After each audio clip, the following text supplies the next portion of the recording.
All right, everyone, welcome to the Sarcasm and Liberty live stream. This is our Tuesday stream. So this week is Tuesday's the alt-right debate, and then Thursday is going to be the incom debate. With me, I have Mike as usual, and then Amos might be coming in. He said he was going to join us, but I haven't heard from him yet today, so I'm not entirely sure what's going to happen there. And then for our alt-right person, David, the alt-right Ohio on Twitter, graciously volunteered to join this discussion. So I really appreciate you coming on, David. We've had a hard time getting people coming on for debates, so I want to get some of these going. And like I said, we're going to try to make sure everything stays pretty simple. I know we're going to have disagreements, but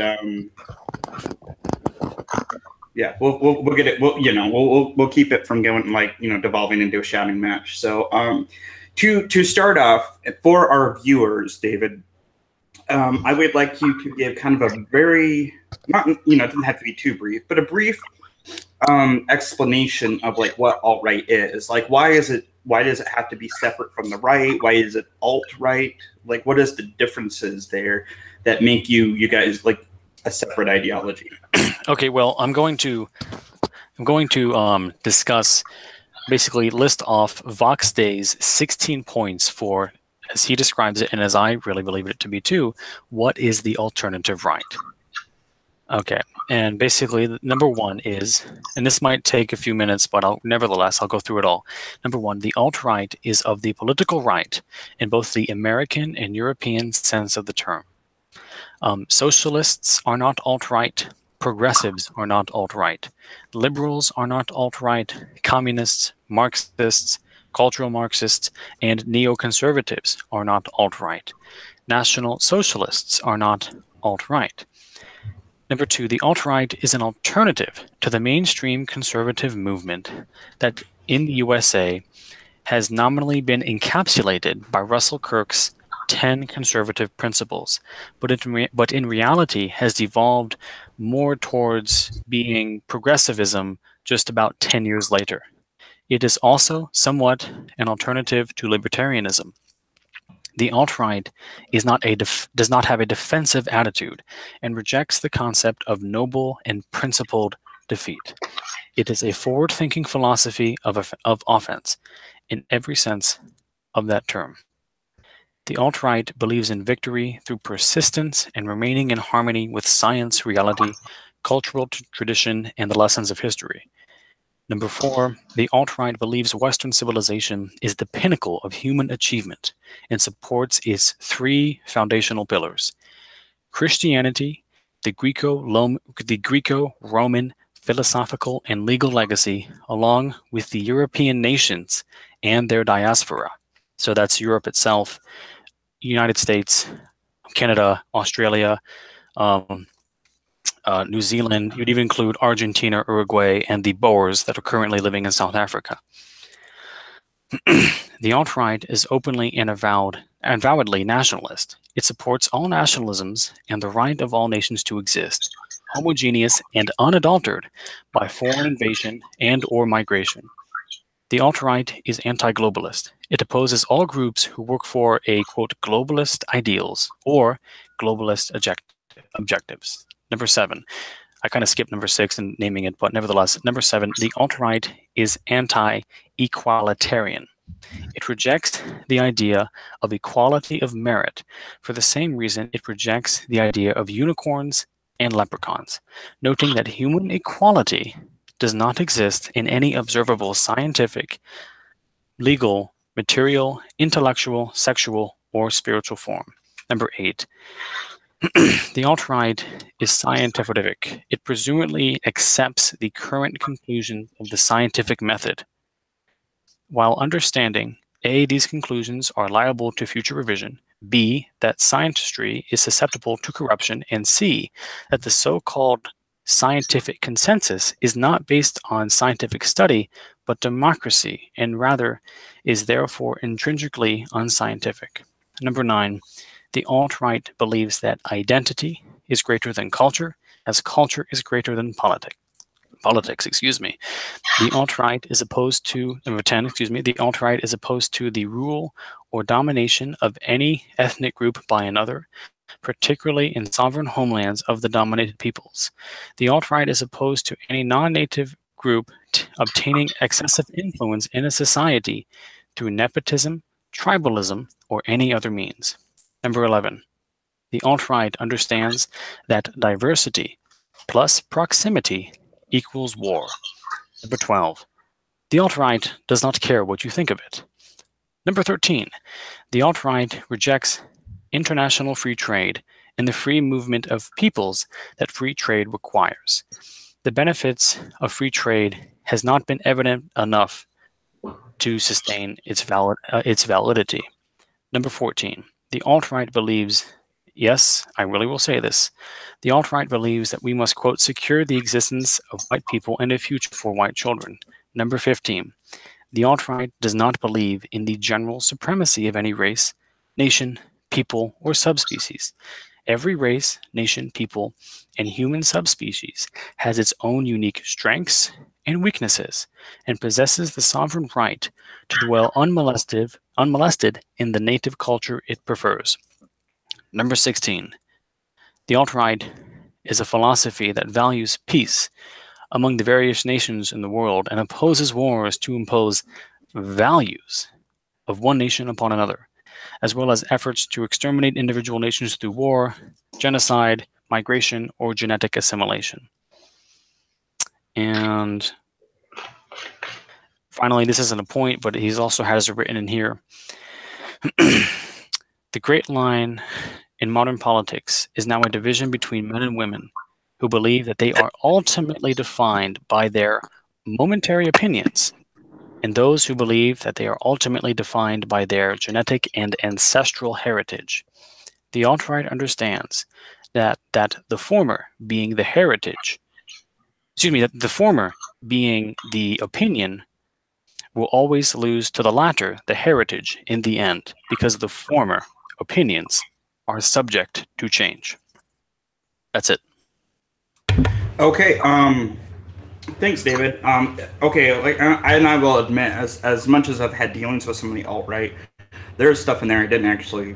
Well, I mean, if you're doing like some like random Pepe account on Twitter, I can't say, I can't even say who they are and exactly how they identified as alt-right. That's all I can say. Yeah, I mean, there's like you have anarcho-capitalists that like don't want any state at all, who are ridiculous and are on Twitter as well. So it's very much. Yeah, and I mean, I have a lot of INCAP friends, so I know I'm like, that's where I say I'm not fully INCAP. I have INCAP tendencies, but I mean, like from my perspective, there are libertarians who say they are socialists and communism is good. So well, I think when I see those people out there, I'm like, don't say you're libertarian, so I can understand. I think that's an oxymoron. Yes. Yeah. I think what they're trying to.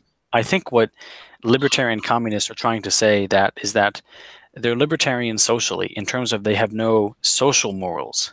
That, in my opinion, that's what it sounds like to me. Everything else is communist. Have you heard the term property is theft?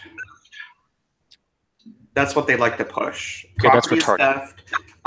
Renting out your property is like you're taking advantage of people by renting out property that you own. Yes. It's to live on your property is no, not even that. Like the food on your plate should belong to the state. Like that should be their motto.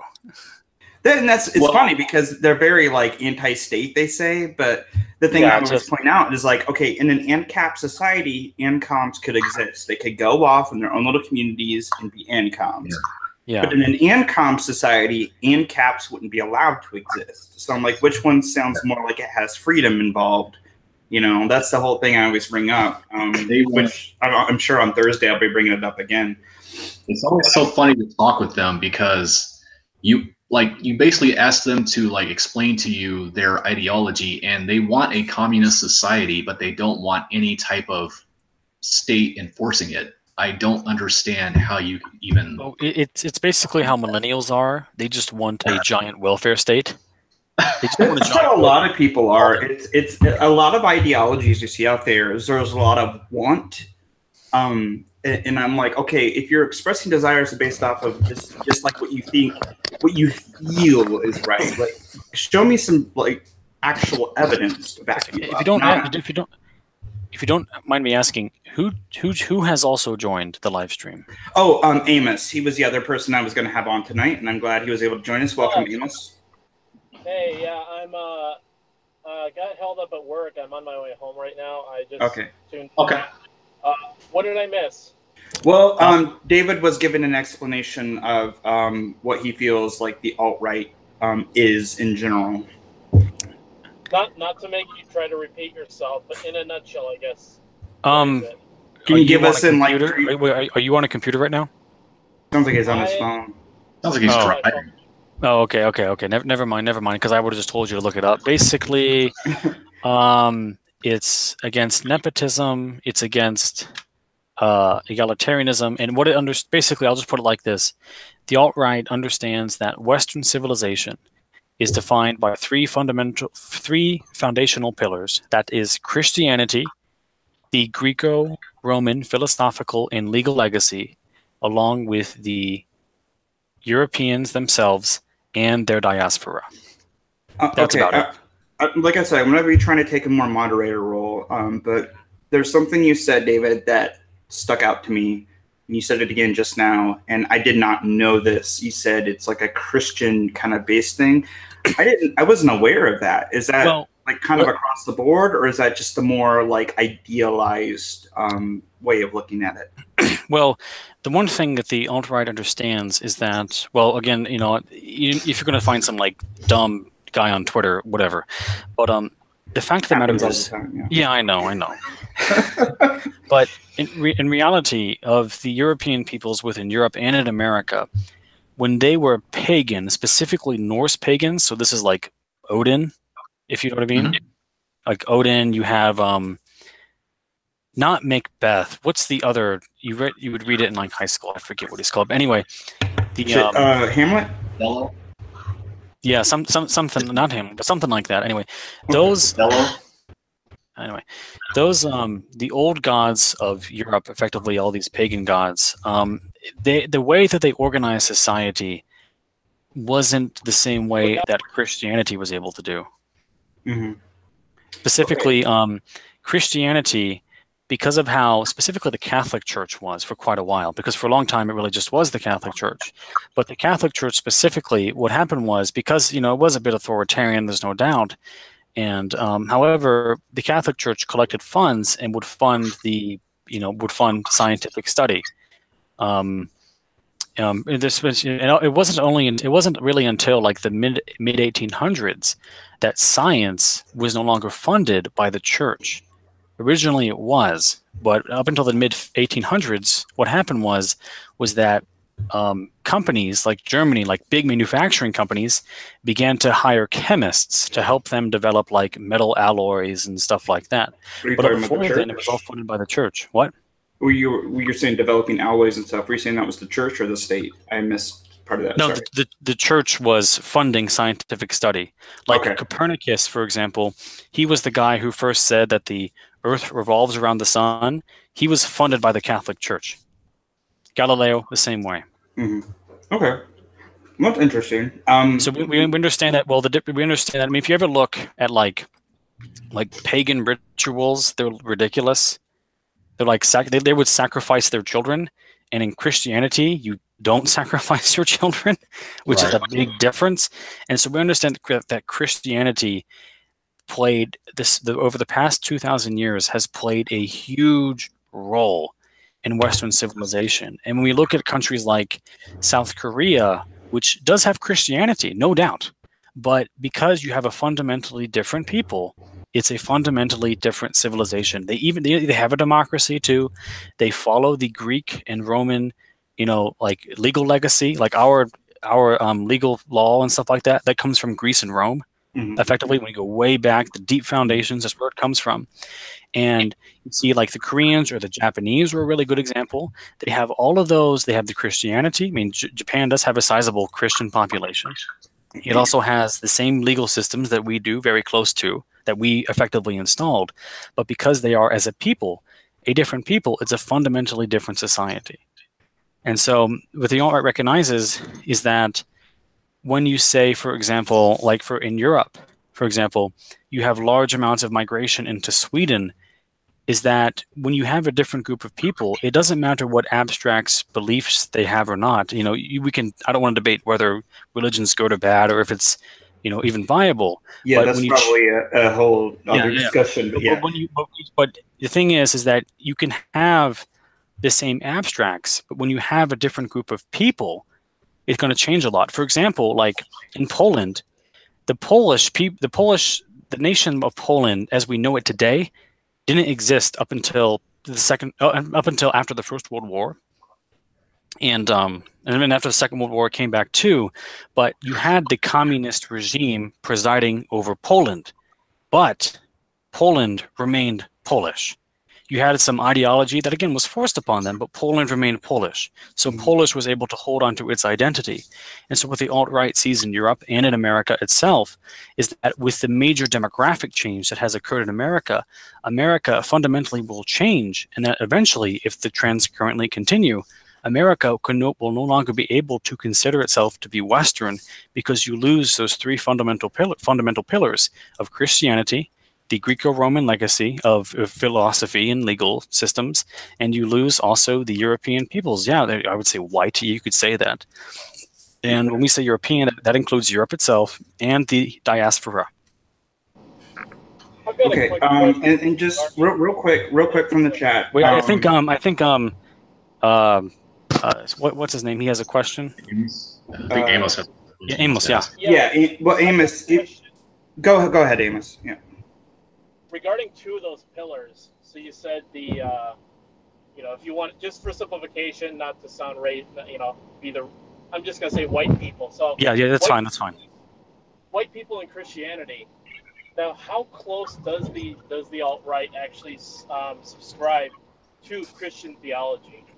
Okay, well, hey guys, I'll be back in 1 sec. Just keep going. No problem. But when it comes to Christianity, again, there is the old pagan gods kind of made things chaotic. We would sacrifice. I'm talking as a white person, so I can say this. I have a Nordic background. I have ancestry from Scandinavia and Germany, but effectively, 2,500 years ago, we were sacrificing children, and we would make giant wooden statues. Okay, and we'd put people inside them and set them on fire as like a ritual to the gods. It was really dumb, and it didn't make any sense. And now we look at that and think, oh, that's dumb, that's stupid. Secondly, we also see that Christianity, whether you are religious or not, did provide society a good amount of foundation when it came to certain moralities within society. For example, I would just say that it stopped degeneracy from occurring, which, I mean, you ever look at into the pagans, they would have giant sex orgies. I'm not joking. And so, but another thing too with Christianity is that we also recognize that Christianity, it is effectively an Abrahamic faith. There's no doubt about it. However, the fact is, it has been so heavily influenced by Europeans because, for about 1,000 years, from about the 500 AD to about 1500 AD, it was only Europeans who had Christianity. You had Arab Muslim conquests in North Africa and the Middle East. Was basically Christianity was only confined to Europe. I'm sure there were some pockets of Christianity somewhere else, but generally it was just the European peoples. And the fact is that symbolically, not in terms of doctrine, but in terms of symbolism, Christianity has been paganized.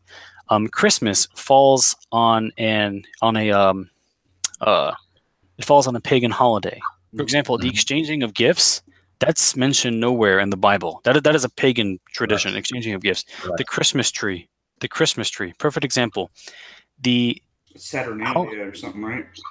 Yeah, the holiday of Easter. Do you know what it's named after? I do. I can't remember Easter, isn't it? Yeah, it's the old pagan god of spring, Easter. Yeah. Yes. Yep. Yeah, and so that's like the symbolic part of it. Other than that, the doctrine's not. It's not a pagan doctrine. But we understand that symbolically, Christianity has been in some ways paganized. And so we look back into, like, I think many of us could agree in terms of society having a, I don't want, in terms of society holding itself to get better together in terms of religion, because it was broadly Christian, okay? And you can hold a society together being broadly Christian, even though you have the Catholics, the Protestant, Lutherans, and all that stuff, Episcopalians. It created a deeper sense of morality, not in like some spiritual sense, but in the sense of how we organize society. And you're encouraging people to have big families. It encouraged more or less a good amount of stoicism. And with the loss of that Christian faith, it affects many other things as well. Okay, David, I have a couple of questions from the chat I want to bring up, and then I'm going to give, I'm going to let you respond to those questions, and then I want to give Mike and Amos each an opportunity to bring up some counterpoints to anything that you said. From the chat, then Bryce said, because you were talking about how Christianity is less savage, and he asks, so because Christianity was less savage than pagan religions, it deserves some sort of added respect, is his question. Okay, that's not a question, but okay. Well, he's being a little sarcastic, but I feel like his point being is, he also brings up things like in Christianity you have like lighting witches, like witches or supposed witches on fire or hanging them, things like that. Like Christianity has a pretty large history of I'm not doubting that we made heretics out of like you yelled at like the Salem witch trials. We called people witches without. I mean, if you actually look back into history, people would be accused of like witchcraft of some sort because somebody else had a gripe with them and they wanted them to get killed. But nevertheless, I understand what you're saying. I'm not denying it. But when you compare it to paganism, it was much more milquetoast. Okay. Compared to paganism, I know, Christian. There is no perfect religion. I'm not saying that Christianity's the religion, the end all to be all. But what I'm saying is that how it organized society on that fundamental level was much better than how, like paganism, Islam, even Hinduism and Buddhism as well. Okay. And then one more question before I let Mike and Amos offer up some counterpoints. From the chat, they want to know what you think of the more Nazi alt-right kind of people who lean more towards the whole like Nazism kind of thing of like kill minorities and stuff like that.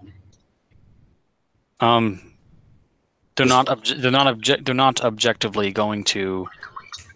No one's going to listen to them. Like if you LARP, like live action role play, as if you dress up if you run around with a swastika, you're going to be dumb. It's like if you run around with like the hammer and sickle. It's like nobody takes you seriously anymore.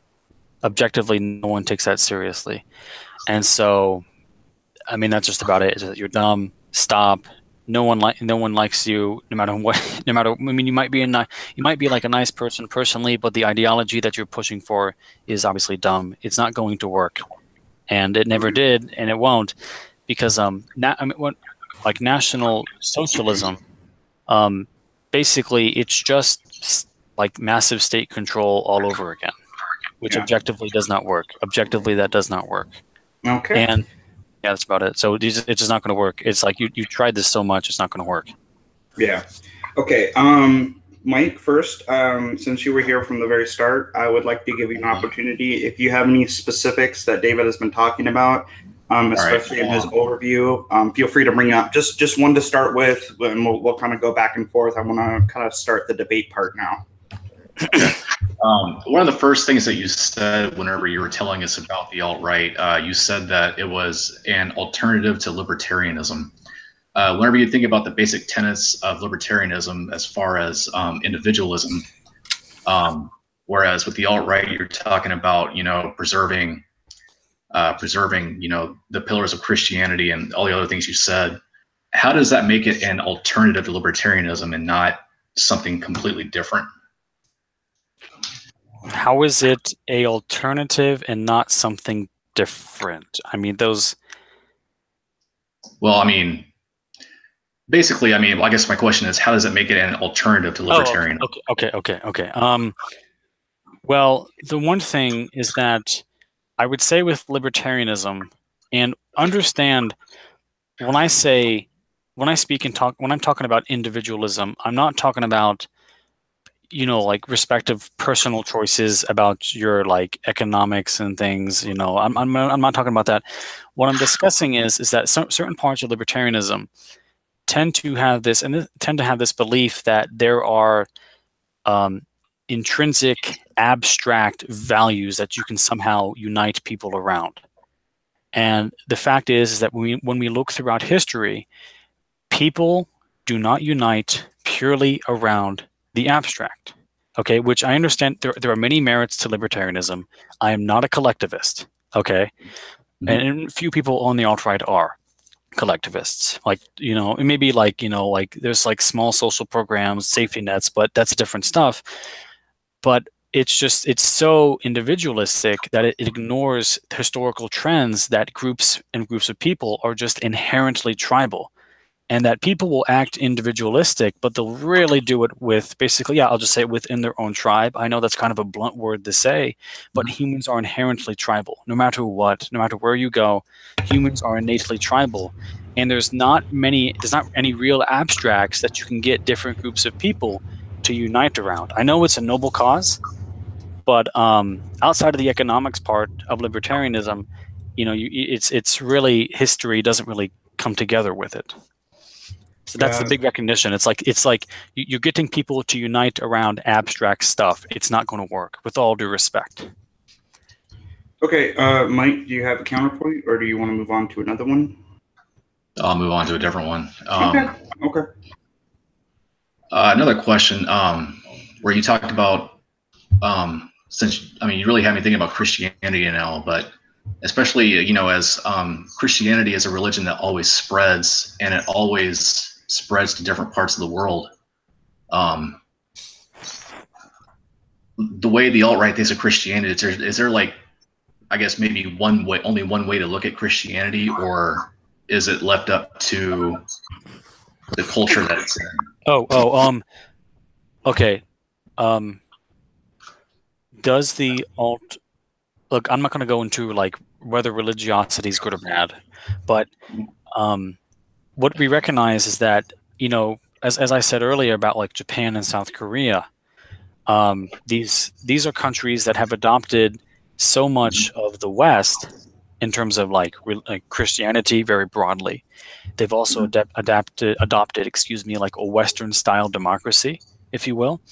But because they're a different group of people, it's fundamentally a different society. They have different trends, different ideas, different values. Now, when it comes to Christianity, the one thing about Christianity is that you can adopt it into your society, and then you can effectively, but responsibly, you can effectively mold it into your own society. A perfect example of this is the fact that if you go to Korea, and if you went to a church in Korea, Jesus on the crucifix has like a Korean face.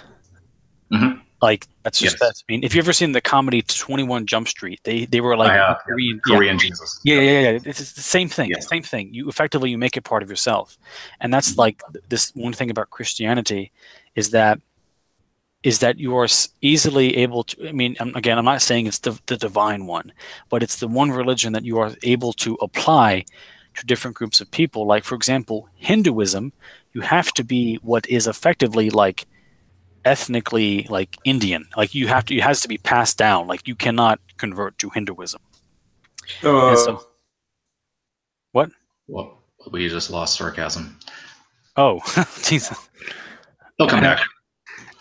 So effectively with Christianity, what we really see is that how it was able to kind of tone down certain aspects of society enough to where society could really organize in a good way. My stream went all crazy. I keep having problems lately with the internet when I'm trying to stream. I don't know what the fuck is going on here, man. It's driving me crazy. This happened last time. Was it like Friday? I think we were streaming, and like it kept cutting out for me, all weird. So it was sometime. Yeah, so I don't know how that affects you guys when it cuts out for me.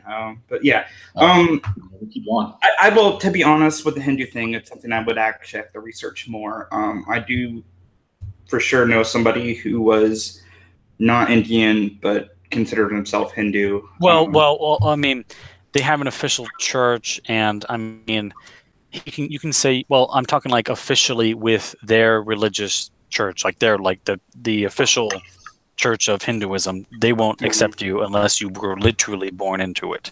Okay. But that's something I have to research more for myself. Honestly, I've never actually heard that before. So, yeah, that's an interesting point. So, yeah, I'll definitely look into that some more myself. Okay, so Amos, I don't know if you had anything you wanted to jump in with real quick. I guess I'm just the back to kind of what I was asking before was I just had a couple of. I was just curious as to how much of Christianity, in terms of its, let's say the Bible, how much does the alt-right actually subscribe to those beliefs, specifically in passages like the Apostle Paul in the letters that he was writing to churches, he would say there is neither Jew nor Greek. There's passages where you speak of sort of the work of Jesus applies to all of mankind. And things like that, but then how do you reconcile that with one of your three tenets being of essentially white European descent? Okay, as I don't think you're around when I kind of went through this, but fundamentally, people are tribal. Groups of people are tribal, and regardless of what the Bible says, the reason why the alt-right looks to Christianity is because the West itself did not manifest as a civilization until Christianity came along. And the fact of the matter is, even within Europe, they were still like tribal amongst themselves. You had all of the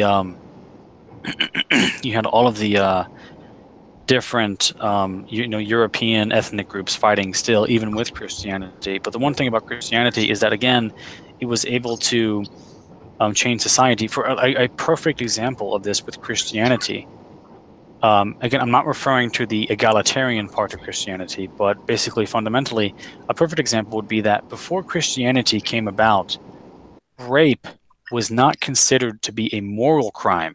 Rather, it was considered to be a property crime. It was a property crime because, effectively, back then, women were considered to be property. Your wife and your daughters were your property, effectively. And so if your wife or daughter was raped, that was not a moral crime. It was a property crime before Christianity. And I understand what you're trying to bring up. You're trying to bring up the egalitarian part of Christianity. But, I mean, look, you have, again, you have Christians, you have 50 million Catholics in China. But are they really going to be, egalitarian? The answer is no. I mean, if you let in tens of millions of people from, let's just say, if you let in tens of millions of people from Egypt into China, they're going to reject that, Christian or not. They're going to reject it because different groups of people are fundamentally tribal, and the lesson of history just makes that plainly clear. And I understand what you're trying to say. You're trying to talk about the egalitarian arguments with Christianity. I get that. I understand. But when I'm talking about Christianity, I'm talking about how it organized society within itself, not necessarily how does it apply itself. Because you're saying more so for the societal benefits, what the role that it played in making modern day Western civilization. Yeah. I'm not saying like the fundamentalist argument as like, oh. No, I understand that. Yeah, actually, I tend to agree with you on that. Part of my thing was when it comes to the alt-right, I guess, and I heard Mike and Josh here were kind of bringing up those different parts as, with sort of the Nazism, the white supremacy, a lot of the racism. Would you say that most, if not probably the mainstream alt-right belief is really just sort of like a voluntary just for lack of a better word, a voluntary ethno-state. So you're talking about a voluntary. You're talking about a partition of the current. What is the current lower 48 states of what is the United States? Well, I'd like to jump in real quick, Amos. I don't want to cut you off, but this seems like it's a good time to transition into. But I feel like a lot of people have more of a significant issue with the alt-right. Is the idea of the ethno-state. I don't know. That term is a very cringeworthy term. I won't admit that. David, go ahead and finish, Amos. Sorry. So what I'm just curious about, because from what I've heard a wide variety of sort of these sentiments of how what is sort of the goal. For example, libertarians have this goal of sort of this very liberty-free sort of culture of. Okay. I'll go. Yeah, I understand. Basically what the alt-right recognizes is that the United States at the current time is at its current trajectory with multiple things included with debt, overextension of the military, and lack of religious morality for the benefits of the general society, not the fundamentalist parts of it, but it sees that the United States with its current trajectory will not be able to hold itself together. Because with radically different groups of people, there's no common history, there's no common heritage, and there's no common heroes. The word nation derives from the Latin word natal, meaning of common birth. And the fact of the matter is that when you had migration into the United States up until 1965, the vast majority of people who came were of European descent. They had very common ancestries. They had very common heroes, effectively, in general terms. And so they were able to respectively come together. And the perfect example of just the continued and perpetual clashings of different groups of people with different heroes and different ancestries would be white Americans and black Americans who have on this continent existed together for several hundred years, and the agreement's not getting anywhere. And so basically what the alt-right sees is that the United States as a political entity is not going to last much longer, given that you have a total breakup in terms of society as a whole. Again, the religiosity. But as you carve out that European base, specifically the Anglo-Protestants who were the effective founders of America, all people nearly everybody who signed the Declaration of Independence, who signed the Constitution, they were Anglo-Protestants, Protestant Episcopalians. Once that gets carved out, the society fundamentally changes.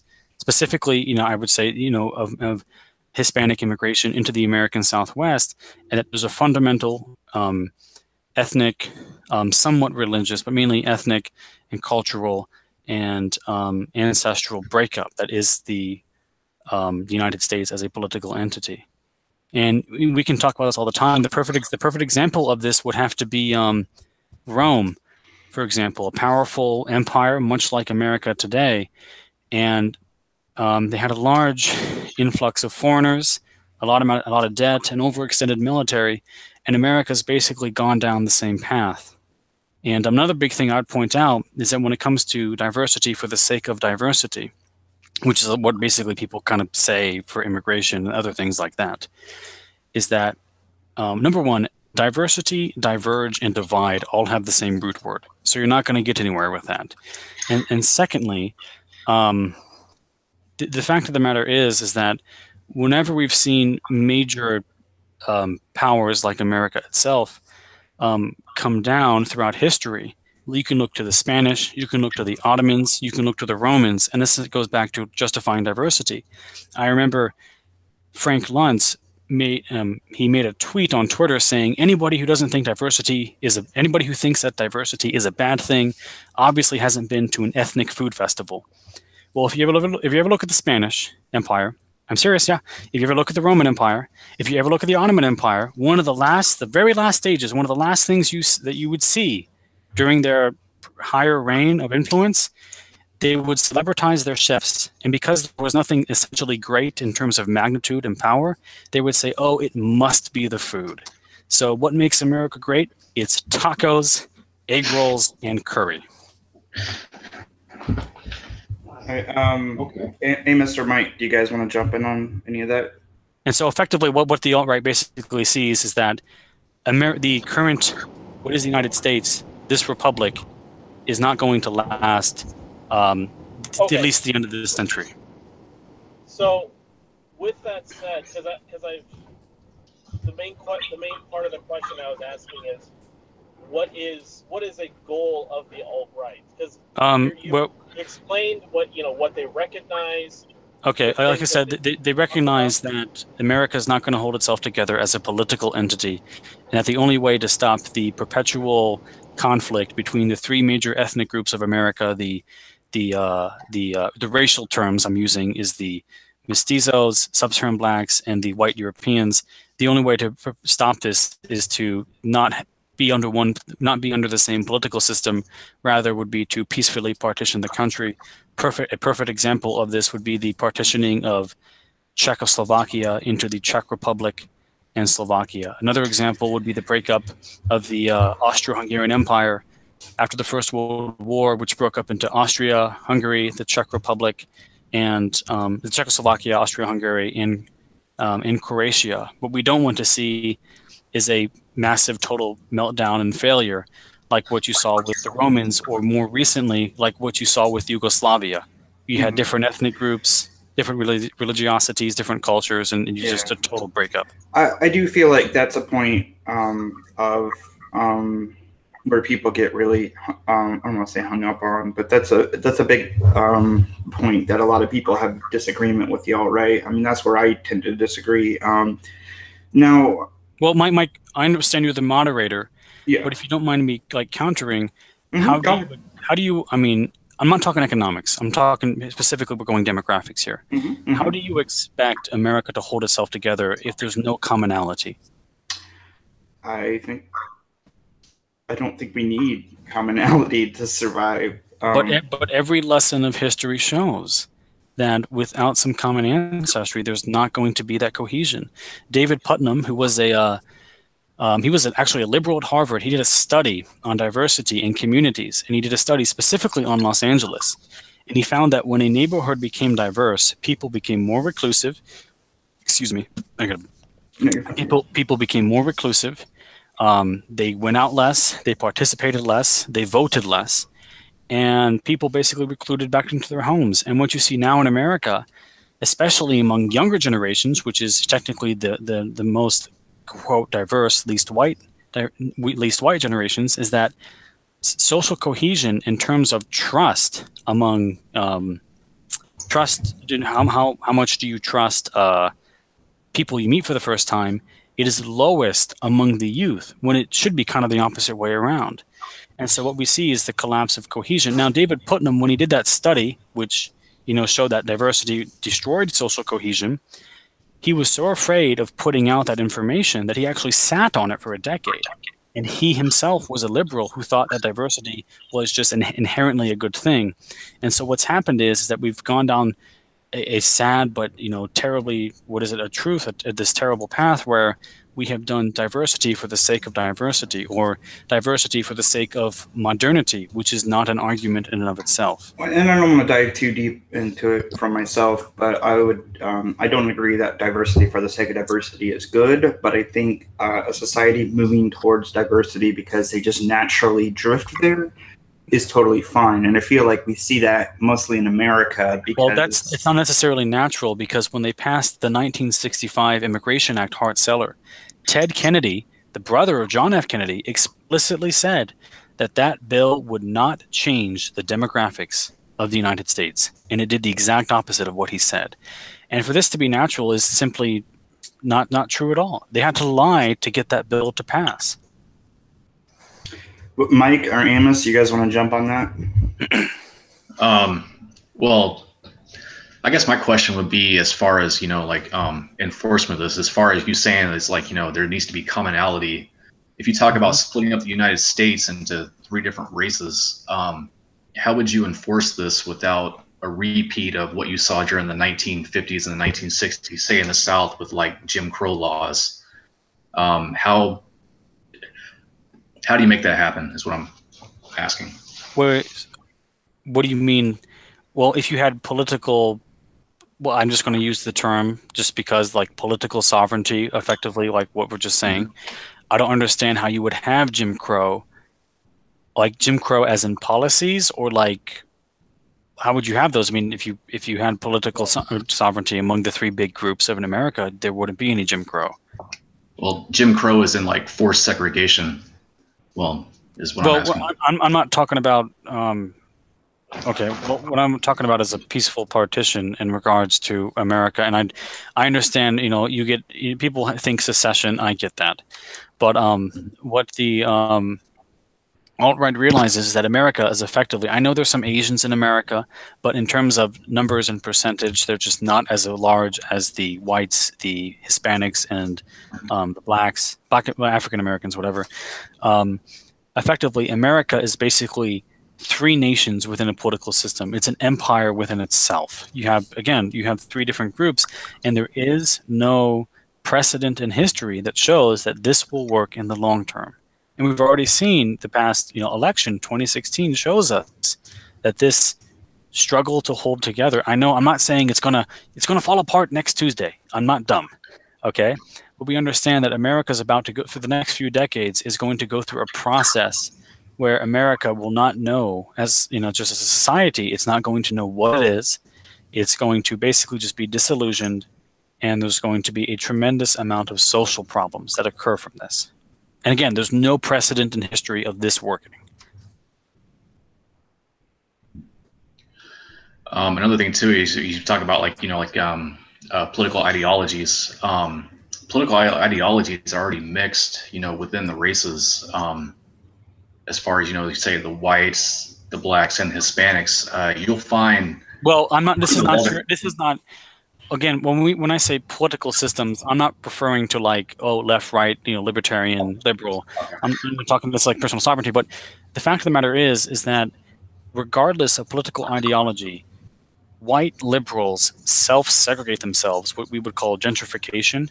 They self-segregate themselves as much as like a conservative does in the suburbs.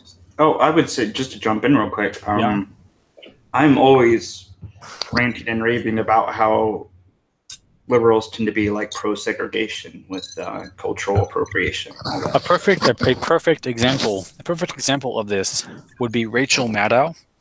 You know who Rachel Maddow is, I assume? Yes. Okay. Unfortunately, yes. Okay. She's very much on the left, obviously. Mm-hmm. She's a perfect example of this. She would say, and she's a left wing politically, and you would have to consider somebody on the right on the alt-right would have to be at least center right, respectively. She, says, I love diversity, blah, blah, blah, this, that, but where she lives and where she owns property says otherwise. She owns an apartment, like a small condo, in the Greenwich Village in Lower Manhattan. The demographics of the Greenwich Village show that it's about 80% white. It's in Lower Manhattan. It's a very wealthy area. The average salary is like over $200,000.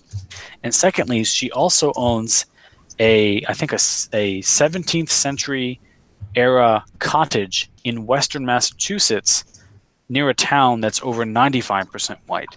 So we see that regardless of political ideology, that tribalism is still there.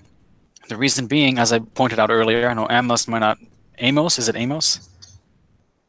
It's Amos. Okay, thank you. Amos. Amos might not have heard it, but because what the alt-right realizes is that identity trumps culture and politics. And because as I kind of pointed out with those 16 points of the alt-right, no matter what political ideology you have, that is all momentary. Your identity is with you forever. And that's why you see that tribalism in terms of self-segregation with white left liberals. They still self-segregate themselves. If you go to Los Angeles, there are not many whites who live in the lower valley around Los Angeles. Where do they live? Bel Air, up in the mountains. They don't really live down in LA. That's just the simple truth. And It's regardless of ideology. It is there across there because you have different identities and different heritages. And as you can see, even in liberal places like New York, it already occurs on a micro scale. The question is, would you do it on a macro scale? I have a question that extends onto that, Ben. Yep. Do you think that we would need the state to enforce the separation of cultures that you talk about? And oh, okay. My second question with that is, if there was no state, do you think that we all would drift off into our own cultures on our own? I think if there was no state, objectively, yes. I mean, I'm not endorsing a stateless society. I know that's not going to work. But objectively, yes, in that extreme hypothetical. But effectively, what I would do is that in terms of a partition, I wouldn't say, okay, everybody has a week to move. That would be ridiculous. That would be dumb. So if you ever actually look at stats, let's say you had a partition, and let's say that 30% of people, let's say 35% of people would eventually have to move. Every year, about 9% of people move in America. That can be either from across town, across their county, or across a state line. So effectively what you would say is that, okay, everybody has effectively 4 to 5 years to move to a certain area. It wouldn't be immediate, it would be very gradual, and it would be with the flow of how Americans already move, which is about 9% of Americans move every year. And granted, you would basically have zone things out and things like that, and you would look at like, does this place have the infrastructure to support so many millions of people, whatever group it is, and so on and so on. Real quick, just to and I don't like to butt in. I'm trying to it's my first time trying to moderate, but things are coming up. So I just to kind of piggyback off of what I think Mike was saying is are you saying that it would be a necessity for the state to impose these kinds of law, like a law, or like how would you go about making something like this happen? Okay. So you're talking within the frames of the American Constitution. Well, and just within the frames of no, because we got to put it in real terms of what is here today. So let's just put it in the frames. That's exactly what I'm saying. Is within the frames of the government we have right now. Within the frames of the government we have right now, I forget the name of the court case, but it is basically Texas versus something. I forget the name, but the Supreme Court ruled that if the states come together for a constitutional convention, and they can come together and they would legally break up the union. So effectively that would be the path that you would have to take. Is that something as like the alt-right is in favor of, is a breaking up of the union, or? Well, when I say, again, when you say breaking up of the union, you're like, let's kill off America. I mean, that's not how I would see it. But you know what I mean? Again, I use the term partition because it makes much more sense. It's not like the Civil War, but nevertheless, you would use those constitutional powers to effectively partition the country. I have from the chat. I have a question. Yep. What would be the extent, scope, and funding attributed for a state apparatus to cover migration inside the nation? Okay. Well, number one, what I would do is that in regards to the America's black population, okay, I would offer, it'd be for so many years, it would be subsidies effectively. Because black Americans as a group do not have monetarily within themselves that much money. So I would offer just as an outstretched hand of goodwill, large amounts of subsidies that they would choose to spend appropriately for their economy and for investment. Think of it the same way we gave a lot of money to countries like Germany and France and Britain after the Second World War, like the Marshall Plan, where we gave them a lot of money, they rebuilt themselves effectively. It would be the same way in those regards in terms of like after the partition. Secondly, if some people needed monetary support to make that transition and make that move, most certainly you could do that. Now, secondly, I would also add that when this would occur, we would no longer throw $700 billion at our military, which is the amount of money we're throwing at it now, which is ridiculous, absolutely ridiculous. And so the fact is, if you needed to take $300 billion out of somewhere in the government's funding, it would be out of the military budget. Okay, I have another question real quick. Yep. Because I feel like there's a lot of significant, I don't want to say fraud, but on the ethno-state part. Mm-hmm. So one of the questions is, how do the alt-right view or treat things like autism, ADD, ADHD, other mental disorders? Okay, so you are just to add on to that, what would be your basic stance on transgenderism? Okay, so basically, when you're talking ADHD, ADD, you're talking about he's talking about things like eugenics. Okay, now let me go into the history of eugenics. Number one, the Nazis did not come up with eugenics. We did. We came up with eugenics. Now, the problem was that the Nazis would kill off. Real quick, when you say we, do you mean the United States or? Yeah, I mean you had Theodore Roosevelt was okay. I gotta go through and explain, and you'll understand what I mean and how eugenics. I just wanted you to clarify the we part because that could have meant a lot of different things. So no. I'm talking the United States. Then the government didn't enforce this, but we had program you had societies that were doing this, but effectively. Originally, it started out that people who had good physical, mental attributes were encouraged to have a lot of children. Okay, you have more people on the higher end of your society having more children. Over time, you would benefit effectively society over the long period of time. The problem with what the Germans in the Second World War was that they basically just killed off everybody who couldn't walk. If you were in a wheelchair, you just got killed. And so eugenics ever since then has just gotten such a bad rap. Now, with ADD, ADHD, and things like that, the alt-right does support abortion in they're pro-choice. They're not going to force you, but we're pro-choice in terms of if a mother is pregnant and testing shows that the child is going to have Down syndrome, okay, and that's easy to spot. It's just an extra chromosome. Then the alt-right says, okay, in those cases, we are pro-choice. In those cases, that is as far as pretty much the alt-right will go in terms of eugenics. They just want successful people to have a bunch of children, which is how eugenics originally started out, and we're also pro-choice when it comes to developmental problems in pregnancies. Now, with ADHD, ADD, things like that, there seems to be now the cause isn't exact, but there is a correlation that what's happened is that more and more women have waited, and this is a problem of how we structure society in terms of when women should enter the workforce and things like that. And I'll go into this a little more. But the thing is, what's happened is that women have waited until, on average, generally, have waited until they're in their 30s to start having children. The fact is, historically, women have always had children, at least started to, in their early to mid 20s.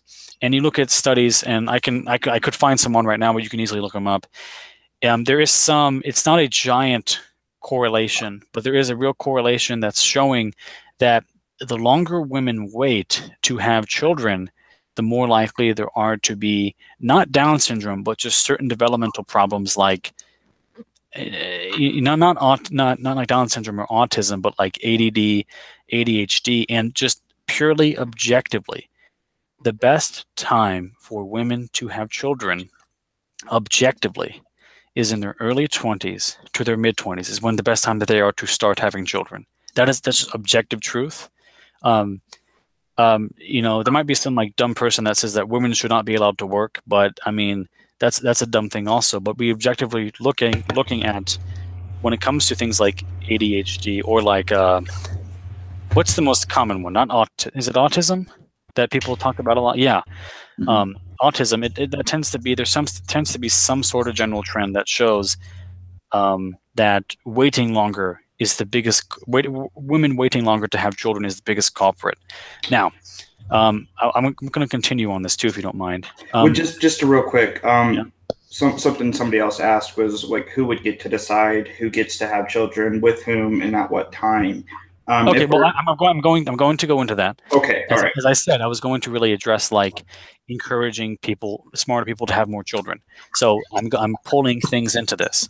Mm-hmm. The one thing I would do that would be, and I say this with hesitation because again, you'll think of it in a bad light, but when I explain it, you'll understand it. Truly, you will. When it comes to eugenics, and this kind of falls into our education system. And this is me personally, this is what I would do, but I'm going to speak on behalf of the alt-right, is that I would take, states manage this, but I would take the average, and this is not the average, I would take the age of apprenticeship, lower it from 18 to 16, that's number one. And number two, put money into like vocational schools because too many people are going to college. And secondly, what I would do in the case of eugenics, one that is responsible and is ethical, what I would say is that, and this kind of goes into why women wait longer to have children, is that men and women who come out of college, they have a tremendous amount of debt, correct? Tremendous amount of debt. So what I would do is that, number one, invest in vocational schools so not as many people go to college. That'll help bring the cost of college down. But what I would also say is that, let's say you're a husband and wife, you get married, okay, and you're in your mid-20s. And you go to college, you go to university, so that means you're, somewhat higher in terms of your intellectual capabilities, respectively. What I would do is that you come out of college, you get married, you have all this college debt. Depending on how much you owe, you would be, for every child you have, you would be forgiven a certain percentage of your student loan debt. That's how I would do it. Okay. Personally. Is that like a mentality shared by a lot of people in the alt-right, or is that just like your personal? No, that's just personally me. Okay. That's just personally me. I have a question. I mean, in regards to allowing pro-choice for things like Down syndrome, a perfect example would be Iceland, where they are pro-choice in this regard, and there is no Down syndrome in Iceland anymore. Like the past couple of years, there have been no children born with Down syndrome, but we're not. I mean, you can find some dumb idiot on Twitter saying this, but we're not like. And if you can't walk, we're not going to kill you. That's dumb. Okay, but in terms of eugenics, just encourage people who go to university to have more children by forgiving parts of their student loan debt for every child that they have. And my personal idea, that's responsible eugenics. It's ethical, and again, I wouldn't call it eugenics. I would just call it child forgiveness for like children having stuff, some dumb name. But that's how I would do it, respectively. Okay, one question we had in the chat I want to jump back to. This was a little bit ago when you were talking about partitions. Yep. What is to keep the government from growing back to a highly federalized state after the partition? And isn't the United States already partitioned? And I'm going to assume he means by like state. I'm not entirely sure. Oh, you're talking about what political philosophy? Would you be parliamentarian? No, just like if we make these changes, what prevents the state from growing back to where we are now? Okay, so is he saying like, so we had a partition? Oh, is he talking like in terms of, so after the fact, how would you decentralize the government in whatever partition side you are on? I'm assuming. Well, I think his ultimate point, and correct me, Chris, if I'm getting this wrong in the chat. And what I think he's getting at is, like, we would have to make some massive changes to government in order to get to where you want to be. Okay. And to make these changes, now our government is constantly pushing in certain directions. Now we have to make these changes. What stops the government from going back to where we are or moving? Is it not in coming back to where we are? Not in terms of, or just evolving into something completely different. Like, how do you maintain your standard? So, like, how do I maintain my standard after the fact of a partition?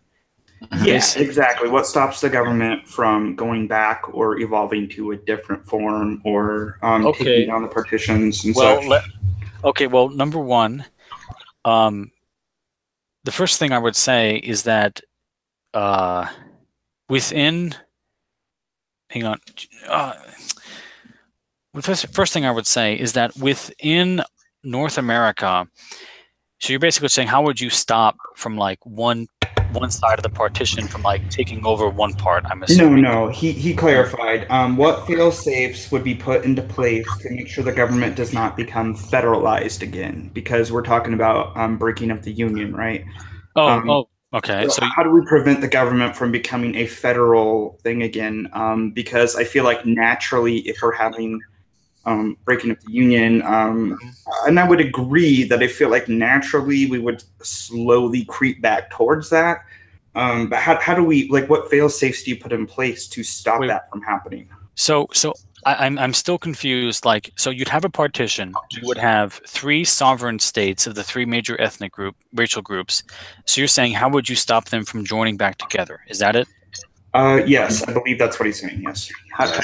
How do you put in that fail-safe? Yeah. Okay.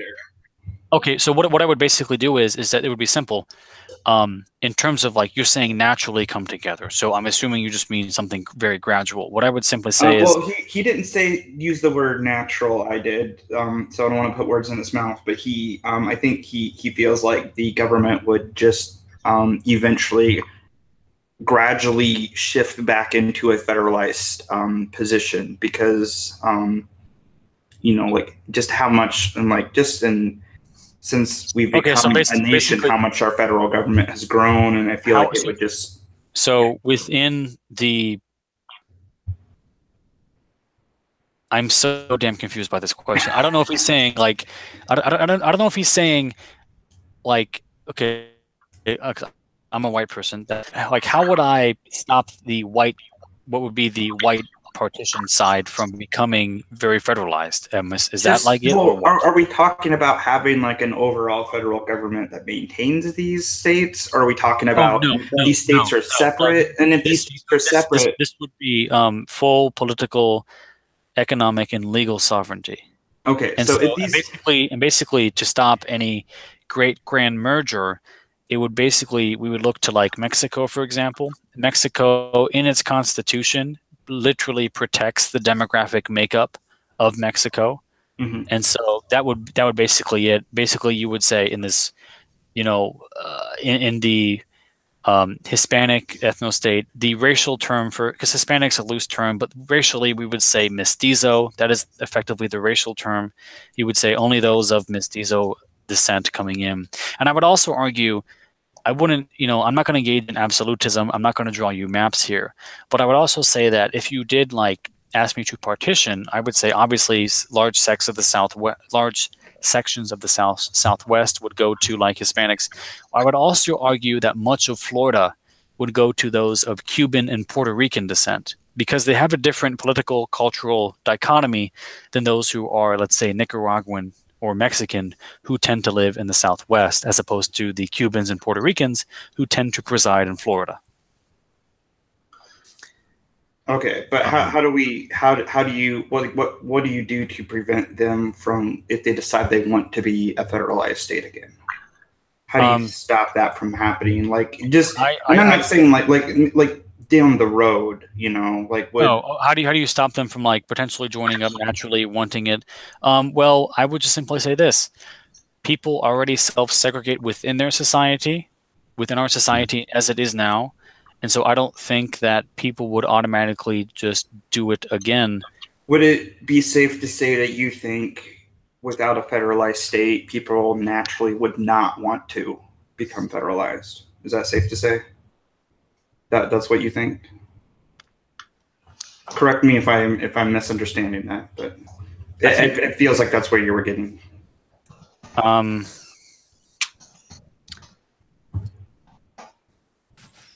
Okay. So let me read what he's saying because I just pulled it up the thing. Yeah, that would be helpful because he's got a lot of. He can't come on right now. I was gonna have him come on. Yeah. Trade would be a major factor. Okay. Effectively, in terms of trade, trade to be a factor. Okay. So you're basically talking like this. Number one. Okay, I'll be right back, guys. You keep going on it. So he brought up the European Union. So number one, there would be no common currency. Each state would have its own separate sovereign currency. That is a big part of sovereignty, no matter what state you live in, because you brought up the European Union.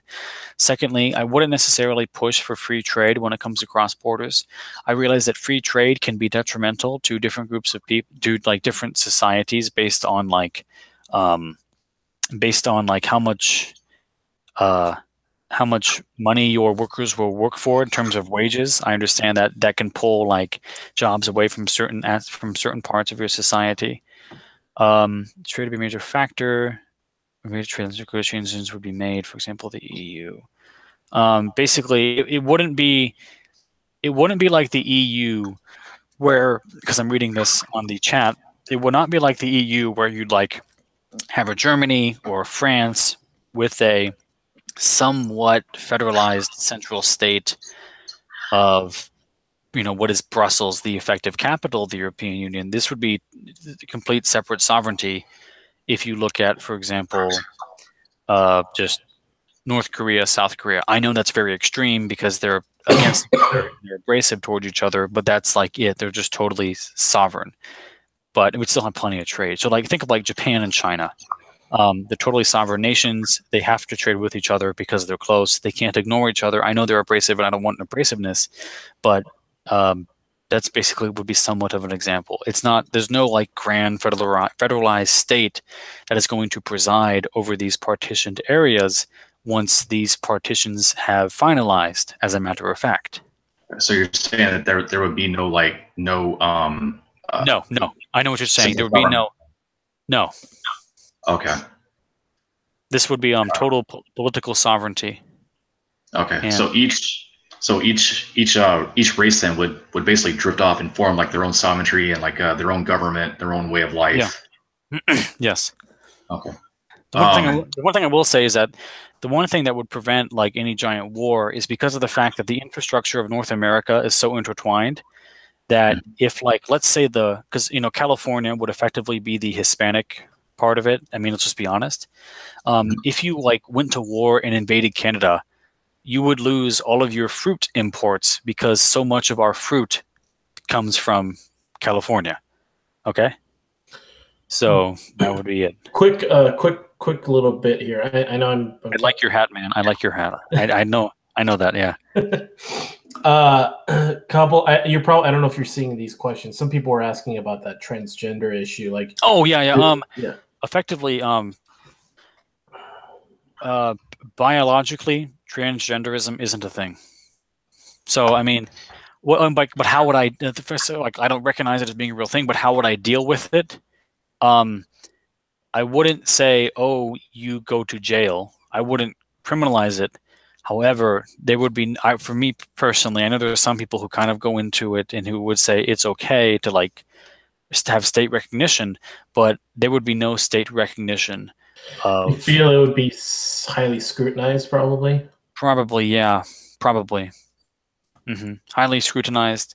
Again, there would be, it's like you I personally, I would be against homosexual marriage, but I wouldn't throw homosexuals into jail. Would you say that they wouldn't be allowed to, or like the state has a right to have a monopoly on like being in charge of marriage? Because I guess what I'm saying real quick is yeah. Yep. Like, does the state like when we have these and here's just something I'm not entirely clear on. Like when you have these partitions up, is it a matter of like you are not allowed to go live in this other ethnic part of the country, or like you have to stay? Like if you have the choice, do you get to go, or are you forced to stay in there? That's just something I wasn't quite clear on, and I wanted to clarify. Okay.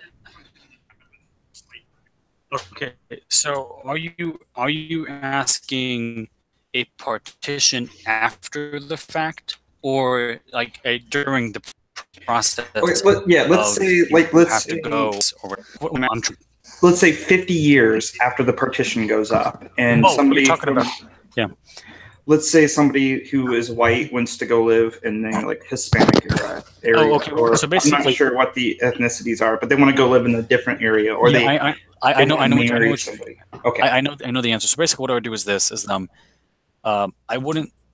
Excuse me. You're fine. I wouldn't say like you can't visit. Effectively, what I would do is that I wouldn't be okay. I gotta get around. This is kind of a long answer, but I would say, you know, in China, which is effectively a Han Chinese ethno-state, effectively that's what it is. You have several thousand, you know, whites that live in China that work there, that teach a language, or they work for like a news company and they maybe work as a translator or something. Stuff of that matter. Maybe you're just visiting, whatever. That is perfectly fine. Rather, when it comes to citizenship, staying there long term, or political power, which goes with citizenship, that would be non-negotiable, effectively. Like you would just be, you know, a white person moves to effectively the like the black part, if you will. They could move there. I mean, it'd be up to them, because, you know, I'm just speaking. It'd be up to them. But what I would say is that you could move, you could visit, like you could technically own property, but you couldn't move there, gain citizenship, and then therefore gain political power, which through voting, of course. That would be it. Mike or Amos, do you have a counter to any of that? I'll just put this out there. A lot of the things you've actually brought up, I've been you probably know of the alt hypothesis. Alt-hype, yeah, I know who he is. Yeah, I've seen his videos. I've looked into, especially, I think one thing you really brought up was the primacy of race, things like that. Yeah. Part of my, I guess, contention with the alt-right ideology is I can agree with, I mean, you want to preserve culture, you believe in sort of this, there is a coherence, you know, commonality, things like that. Those things, I think objectively, a lot of us can agree are true. Mm-hmm. It's the leap, it's the step where you get into the logistics. Not so much the logistics. No, actually, I'm more concerned with sort of the implications of involving ethnicity and race into the equation. Mm-hmm. I think that's a big thing for a lot of people. I understand what you're saying, and the thing is, hold on, David. I want to make sure Amos gets the rest of his point out before you. I'm so sorry. No. It's fine. It's fine. We're actually just having an exchange here. I just want to make sure that you part of why I really wanted to be part of this discussion was because I really can understand and appreciate sort of some of the things that the alt-right is trying to address as issues, and I think they're real issues. However, I think we're, you know, obviously the fringes of some of these of ideologies, you have to take into account. But well, I mean, it's basically like with Ron Paul. I mean, you have some radical anarcho-capitalists, but Ron Paul is a much different person. And I don't mean to interrupt you there, but I don't mean to interject too abruptly. But basically, the reason why people kind of slow to this, and they're not slow to it, they're slow to react maybe the way that they would like to, is simply because of the fact that, and I'm not saying this to say that people are weak, but most people objectively are cowards in the sense of they're somewhat follow the leader and they don't want to be called out, respectively. That's why a lot of people in the alt-right, use anonymity. Like I myself, like, you know my first name, but you don't know my last name. You know I'm in the state of Ohio, but that's a state with about 10 million people. So we go behind anonymity a lot. And the fact is that the current political reigning, not in terms of like race is like, oh, which one's better. Objectively, there is no like master race. That's not true at all. That is not objectively true. But rather, it has to do basically just with Marxism and communism, in the sense of it assumes that, wrongly, that you can get different groups of people to unite around abstract stuff. So like the Soviet Union broke up at one point into 18 different countries because you couldn't have all of these different ethnic groups uniting together around what is the abstract concept of communism. Correct? Like, we're all working together towards the goal of the abstract of our ideology. Well, Yeah. That tends to, well, I think that obviously that tends to remove the individual. Yeah. And I think because my thing is, I think if you have enough of a culture, so if if there's enough people, I'm just going to remove the race equation. Just say if you like you were talking about like Korean Christians, Christians around the world. If a lot of these countries that have very similar values to us, similar economic systems, just values, and they all contribute to the greater good, or essentially the greater good of their nation. Well, you have to realize something. If you have somebody from Japan, I think you kind of brought that up, or Korea. If they moved into America, they're not part of the American nation because America isn't a nation. America has multiple nations because nation derives from the Latin word natal, meaning of common birth. And America simply isn't that. It's just a collection of groups you're uniting together. Effectively, America is a giant Walmart. Okay, it's consumerist. Effectively, people call it, a platform for consumers. That's exactly what America is, and it pains me to say this because I am the direct descendant of Revolutionary War soldiers. And if you ever look, I forget the name of the book, but it talks about the course of empires, and it shows that 10 generations is about as long as an empire will last, and America effectively is one. Well, to be deliberately honest, I'm a 10th. My family has been over here for a long time, since the early 1700s, and of that, I am the 10th generation. So it pains me to say this, but I understand that this republic, as it is now, is not going to last. And I completely recognize that, again, America is not a nation. It is just simply not. So you believe then that the U.S. would fail on majorly an aspect of our over diversity, I guess you could say? Well, diversity is a very charged word, but effectively, yes. We're too much of a melting pot. Well, we haven't really melted at all because too much of a pot of stuff. I like the way you put it, though. No, just real quick, I like the way you put that we haven't melted. That was amusing.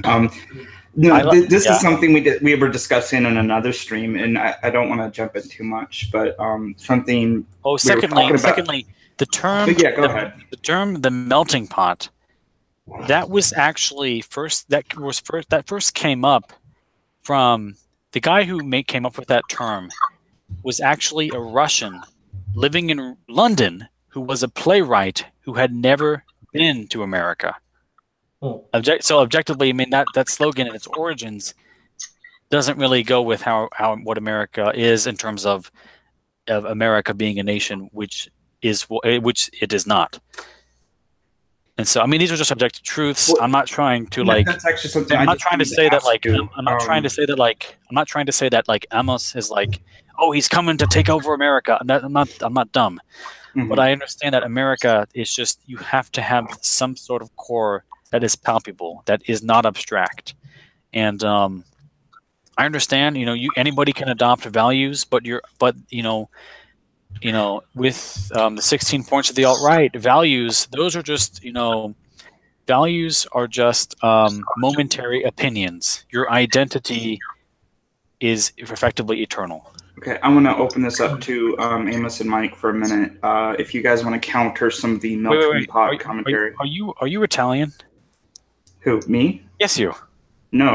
Do you know who Millennial Woes is? I don't think so. Maybe I do. Okay, he's kind of on the alt-right. You look somewhat like him, with all due respect. That's why I thought. No, it's fine. I'm sorry. I just had to ask that. I'm a mixture of like Scottish, I think some Irish, Native American. I don't know. I'm all over the place. I don't think I have any ancestors in Italy though. So that's I don't take offense to that. I consider myself the alt-right's worst nightmare. Being half Asian, half white.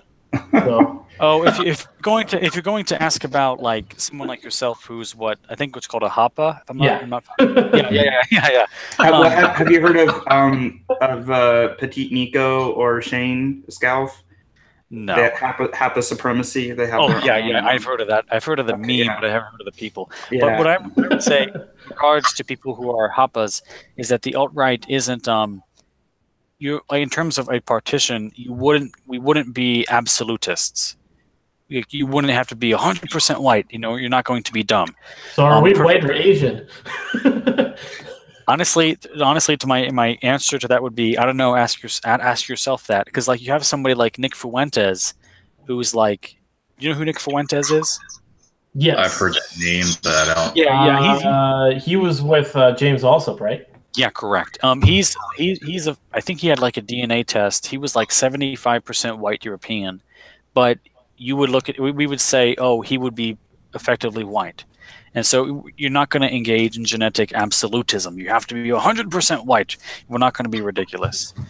There's a question from the chat I'd love to bring up for discussion from everybody. And this is from Chris again. If tradition developed from a scope of spontaneous order and rules and culture developed from this, why must now cultural evolution be guided and regulated in the ways you describe? Okay. I'm looking at the chat right now. Somebody said, "What ethno-state would The Rock go on?" I don't. Isn't he like half black, half like he's Samoan, Pacific isn't he? Islander? Yeah, he's like Pacific Islander. Yeah, I said Samoan ethno-state. Yeah, I think he's Samoan. I saw that. There wouldn't be much land, though. I don't think. I mean, apparently, with climate change, apparently there's not going to be much left of it after quite a while. I'm just okay. So the question is, if tradition developed from a scope of spontaneous order, the rules and culture developed from this, why now must cultural evolution be guided and regulated? Okay, number one, tradition of the West did not come, and I don't know if Chris just joined in somewhat more recently after I talked about it at the beginning, but the tradition of the West stems from Christianity. If you really want to go back into what you might say evolutionary, sort of, you would have to go back to the old pagan gods of like the Odin and stuff like that, where we sacrificed children all the time. Why now must cultural evolution be guided and regulated in the ways that you describe? Well, effectively, as we see throughout history, as we see with people who self-segregate themselves, humans are tribal. Humans are tribal. And the alt-right acknowledges that. And it's like, okay, there is no instance in history where radically different groups of people get along and for a long period of time within the same political system. And so we recognize, okay, we have a choice. Either we can partition and do it nicely, or we can end up like Yugoslavia. And Yugoslavia fell apart violently. And the thing is about Yugoslavia is that it was only able to hold itself together because it had a large state that was very authoritarian. But I mean, I don't think the American government will really be that authoritarian as we like think of it, like with Stalin. So again, you're talking tradition. Again, humans are tribal. People are tribal.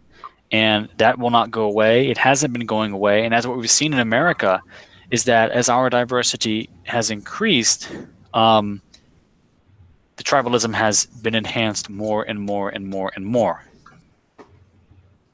So you don't think then, due to how connected humanity is and continuing to be more connected, that we would become less tribal within our race and become more united as a race, maybe become tribal with aliens? I don't know. Okay, well, I understand what you're saying, but the fact of the matter is that, again, I don't know if you were around when I cited this, but John Putnam, who was a liberal, I don't know if you were around when I cited this, but at the very beginning, you did. Okay, yeah, but that just objectively shows that even with the internet, tribalism is still going to be there. It doesn't go away. And now I know what you're trying to say. Will it go away in the future? Okay. It may still be as strong. Like, what if tribalism is as strong as our there are certain things part of human nature like tribalism that we have overcome.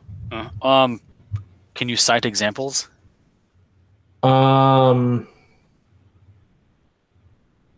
I guess, I mean, there are certain, certain aspects of empathy. Okay, I understand that, but can you give me any palpable examples throughout history where tribalism was able to really go away between different groups, between radically different groups of people? Because this is the one thing that really, the alt-right really understands, is that the precedent in history for this doesn't exist. I think I would have to then go to someone like what Jordan Peterson would acknowledge and say the only time the inequality, as he calls it, I think it applies, where inequality actually doesn't exist or goes away, and only temporarily, is only in times of war, famine, disease. Well, the fact is that you can't be at eternal war, and famine and disease aren't really good for society as a whole. Right. So I mean, we're effectively with eternal war now. We have 9/11 happened, 17 years ago. We're still at war, and America is still divided. Not over just the war itself, but we're still divided because, hey, man, as I said, humans are tribal, and there's no precedent in history for what is going on.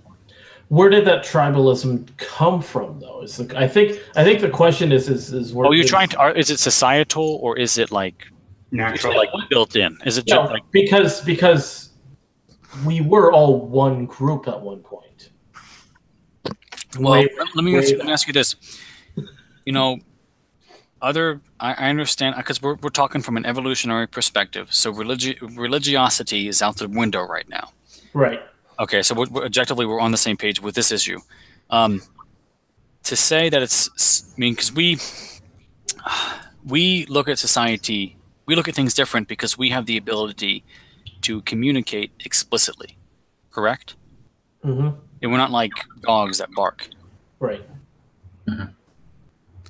So, therefore, we kind of see ourselves as respectively being transcendent beings and all whatnot. The fact of the matter is, over the course of evolution, we see with like birds.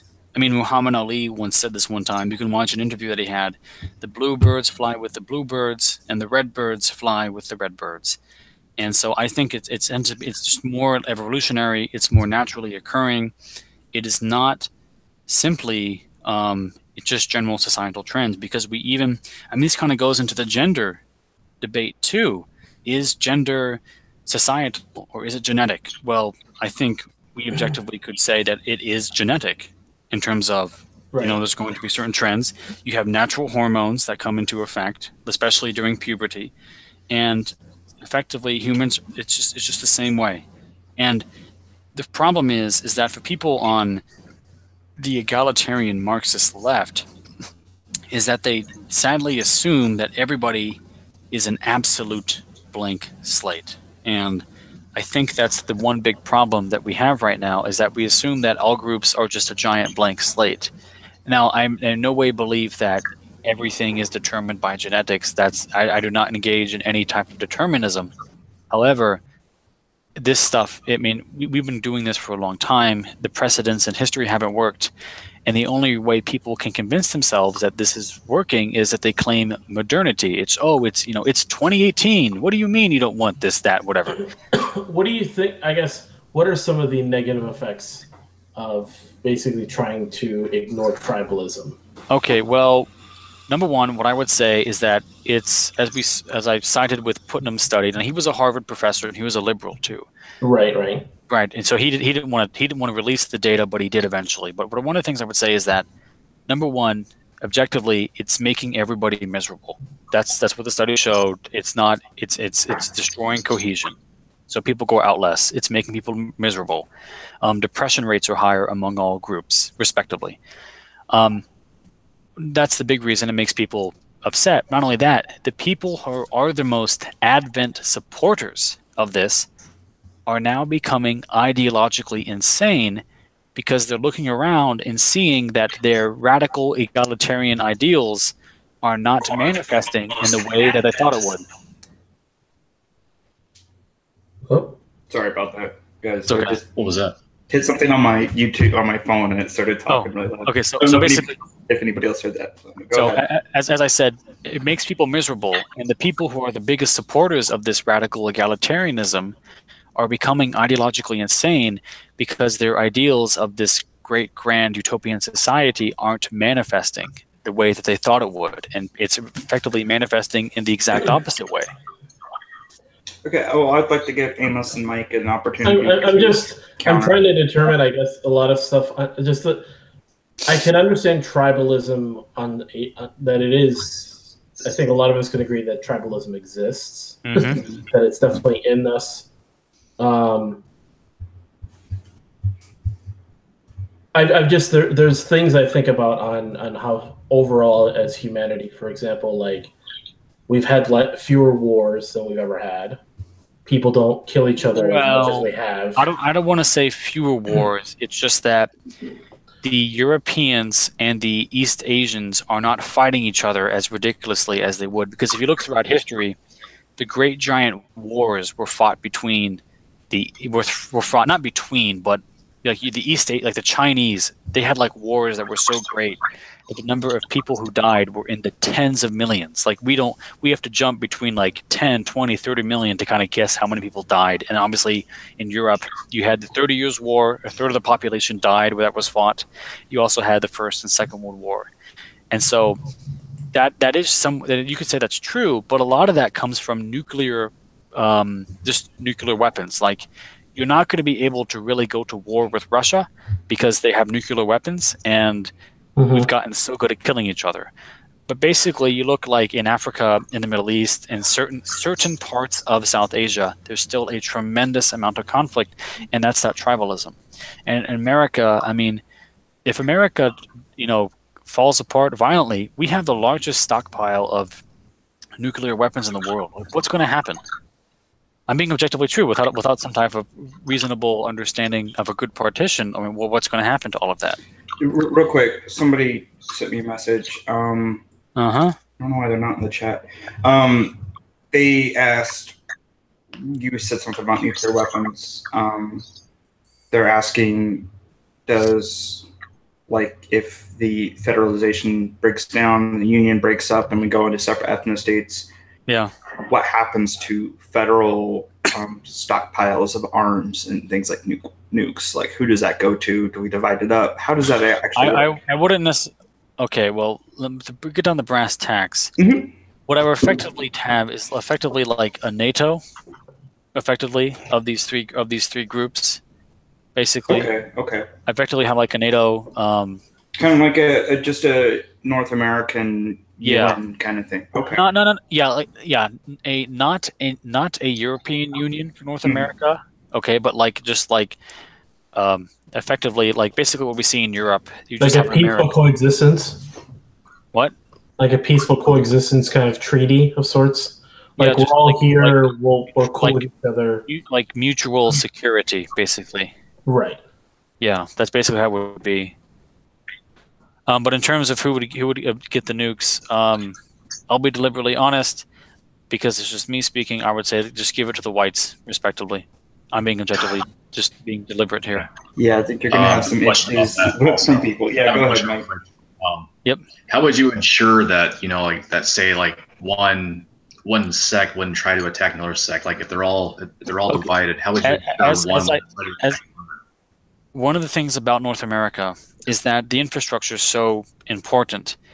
So, like, for example, let's just say this, as I talked about earlier, what would be the effective Hispanic part would contain at least California and other places too, okay?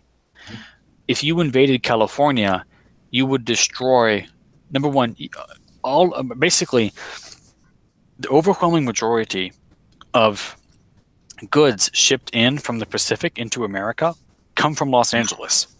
If you invade California, you lose all trade with the West Coast, okay, in the West, going to the Pacific. Not only that, you lose, because it's a war going on, you won't be able to get the agriculture that is grown in the Central Valley of California. So that would be a basic thing. Another thing that would have to be a place like Houston is a large junction for trade coming in and out of the Gulf and going out to the Atlantic. There's a lot of oil pipelines that go from the Great Plains and like Alberta, Canada, all the way down to the Gulf that go through like Louisiana. So real quick, sorry to cut you off. Question somebody just posed to me. So we're saying in this partition society to function, we'd actually have to invoke trade in between the partitions. Is that just a yes or no, real quick? Well, trade would be a necessity no matter what. The same way trade is a necessity in a place like Europe. But doesn't that kind of what they're asking me? Isn't that kind of counterintuitive to the separation of society? Like, wouldn't that just be a society? Like, they're not backing it up more than that. I'm just reading. I know. Okay, well, I mean, do China and India trade? Honestly, I have no idea. Do they? China trades just like everyone, don't they? I don't know. Okay, but is China just in like one world government or something? I know the UN is not real government; it's basically just something like a big meetup. But is China like not sovereign because it trades with other countries? Well, I think the point that they were trying to get at was it's more of like.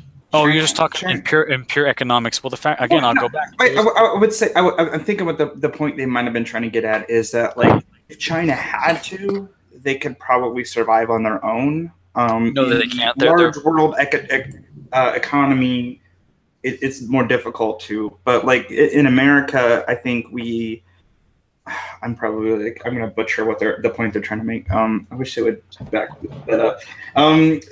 Okay, like Chris just brought up a point. Am I not sovereign because I buy and sell things? No, I just pointed that out. But because you trade with somebody, I'm just kidding. Yeah. If you trade with somebody, that doesn't mean you lose your sovereignty. Yeah. So if maybe they'll message me a more clear point.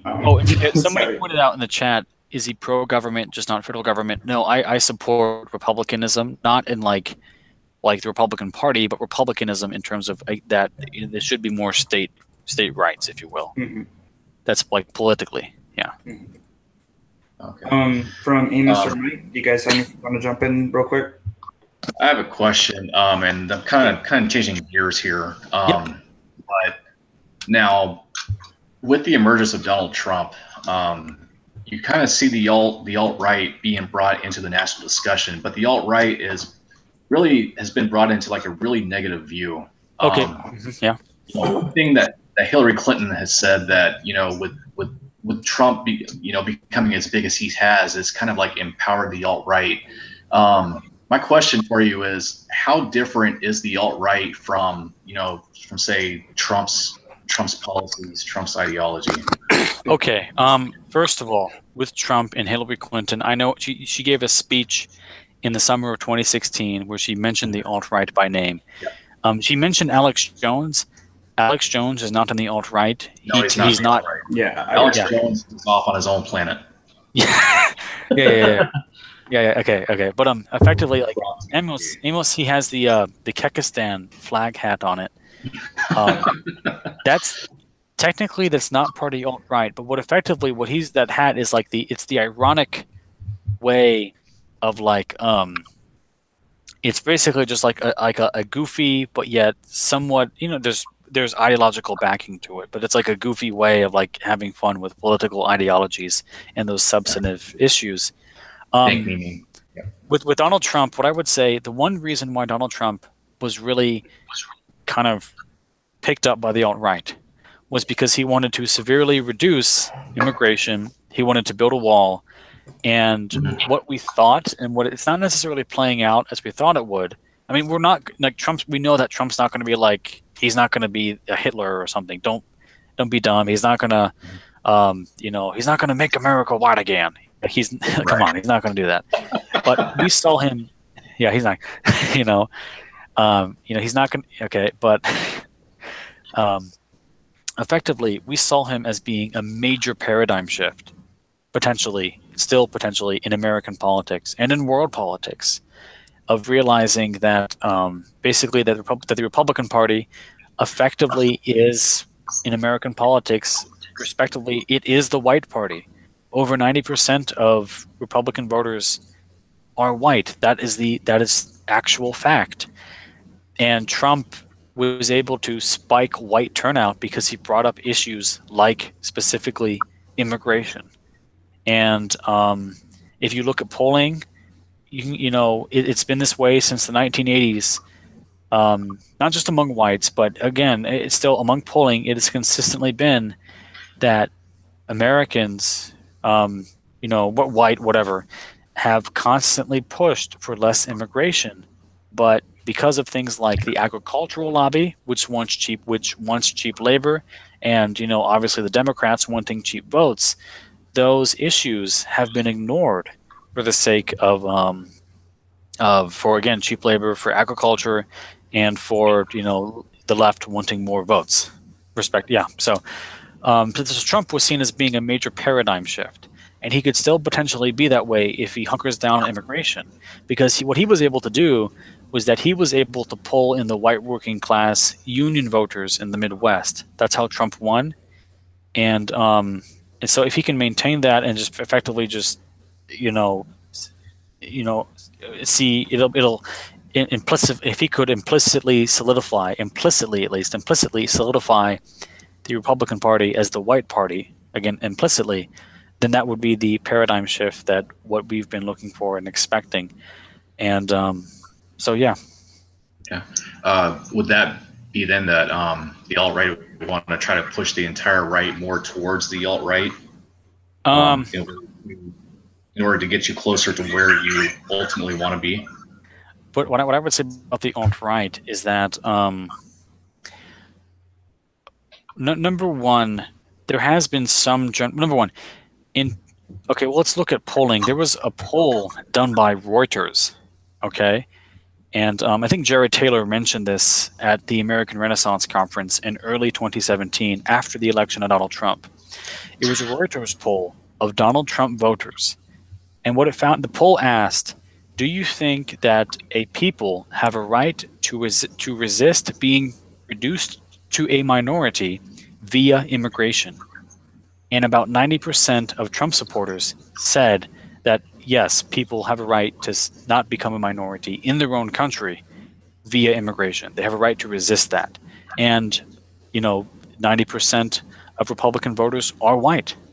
And so the voters of the Republican Party are aligned with the alt-right in the sense of cut immigration to zero. Okay? In those regards. In terms of a partition, we're not there yet. I think with Donald Trump, it's been somewhat baby steps in terms of he's gotten half the rhetoric there, and during the campaign in 2016, he took everybody about an inch away from the alt-right. I mean, it was, ban Muslims. His first speech, he said, Mexican migrants are rapists, drug dealers, stuff like that. Yeah. I thought his campaign was over as soon as he said that, but yeah. But respectively, the fact of the matter is that he spoke to America's Republican population and America's white population, and effectively he took everybody about an inch away from explicitly being with the alt-right. But then he, of course, would back down. And effectively that's why he won, because he was able to capsulate enough of the white vote. And so we basically see Donald Trump as potentially being a paradigm shifter, not only with immigration, but with also when it comes to foreign policy. Trump, if you look, you can go look back at his videos since the 1980s. He has been anti-interventionalist since the 1980s. There's like a video on YouTube. It's like 30 minutes long, where all he basically talks about is trade, like what he calls fair trade, not free trade. And when he talks about not being interventionalist in the Middle East and in other places. So with that, we obviously applaud him. But what we're really focused on, the big paradigm shift, is what to be, again, immigration, which is absolutely necessary. Because the objective truth is that if this migration occurs, and if in a century America is like South Africa, I mean, for white Europeans in America, it's not going to be the future would be bleak. It's not going to be good at all. Yeah, not doing so good for white people in South Africa. Yeah, and well, no, it's very bad. It's very bad right now. Yeah, and so the objective truth is that if the general trends continue, it's not going to be good. And I know East Asians don't really have any gripe with whites at all. However, Black Americans and Hispanic Americans, especially those of Mexican descent, who want to see the Southwest, some of them want to see the Southwest brought back into Mexico, and Black Americans do not, obviously have never had a good relationship with white Americans. So the future, such future, is bleak for white Americans. Now, that's again the objective truth. And Europe is Europe is so much worse in terms of that. Is that the birth rate among whites in Europe is so much lower. The birth rate among whites in America is 1.9, and you need to have a birth rate of 2.1 to be above replacement level. And the fact is, in Europe, in most countries, the average birth rate is like 1.3, 1.4. In Germany, it's 1.3. That means that every single generation is going to be, around 30% smaller than the one before it, and that's ridiculous. Okay, and so, just to jump in real quick, I'm hoping we can cut this live stream off around 2 hours. I feel like if there's just so much, we're not going to be able to go into it all tonight. And wait, I got one question. Well, just real quick, David, I want to say I would love to have you on again sometime if you don't mind, because I really appreciate you coming on. Before we do into the stream, I'm going to let you get back to what you said. And I want Mike to give some final words, Amos to give some final words, and then I'll let you have the last word, David, since you're our guest. And then go ahead and dive in on what you wanted to say real quick. Final thing is, it's Mike, correct? Yes. Okay. You're a libertarian. What's the biggest critique that you might have with the alt-right? The biggest critique I might have with the alt-right is really the fact that. I'm sorry? I just coughed a little bit, and I'm just, yeah. Sorry. Honestly, my biggest critique is that well, I guess, with libertarianism, it breaks everything down to the individual, whereas I feel like the alt-right doesn't do that, because instead of looking at everybody as individuals, it looks at everybody as, basically as, I don't want to put it so bluntly, as the color of your skin, but that's really now, what I'm getting. Are you talking about social tribalism, or you're talking about like most people on the alt-right respect when it comes to domestic economics, specifically domestic economics, they like libertarianism. Okay, you want a low regulatory state for economic investment. But are you referring to that type of individualism, or just individualism in the sense of tribalism? In the sense, I guess, of tribalism, social libertarianism. Okay, that's about it. Because libertarianism can kind of flow certain ways, but okay, I see where you are. Yep. Okay. Okay, so Mike, I'm going to give you a chance to give some final thoughts. I would appreciate it if everybody would just, that we don't kind of jump in on the final thoughts. We just let people say their last piece. David, I would love to have you back on, because I do really appreciate you coming on. We have some disagreements, but, you've been able to remain very civil and explain your ideology without resorting to attacks, which has, to be honest, has been the majority. But like you're saying, that's just some assholes on Twitter. It's nice to actually talk to somebody who can explain what they believe in a civil environment. I really, really appreciate this. Yeah. So I would love to have you back on where we can talk some more about some of this. The one thing I will say about Richard Spencer is that when somebody asks him a question, he just assumes that they're being ironic and that they already know it when somebody asks him a question. He'll like smile and like laugh for like a second. It's like, how do you not know this? But I think he's somewhat too smart for his own good a little bit in terms of like just whatever. But anyways, thanks for having me on, and I'll stop interrupting. No, it's fine. It's fine. You're doing good tonight. So yeah, I'm gonna let Mike have a final word, and then Amos, I'll let you go, and then like I said, David, I'll just try to keep it to like 2 minutes minimum each person. I would really appreciate that. So go ahead, Mike. Well, I guess the final thought is, in terms of how the country is today, about how we're so diverse. I mean, we're already living amongst each other. Like, my girlfriend is Peruvian, so I mean, I'm obviously going to, spend the rest of my life with her. But I mean, why now? I mean, why now try to split this up into different partitions, as you said? Yeah. Okay. Amos, do you have any a final word you want to put in? I just feel like maybe we've gone too far, as far as being being amongst each other now. I think we've gone too far as a country to it's an alt-right ideology. I like how you're saying country and not nation. Yeah. Okay. No, that's a fair point, Mike. Amos, I'll let you have the floor for a sec. I mean, I try not to get. I'm not going to get too much into some of my thoughts on some of these things because I tend to agree a lot with sort of the observations that the alt-right makes.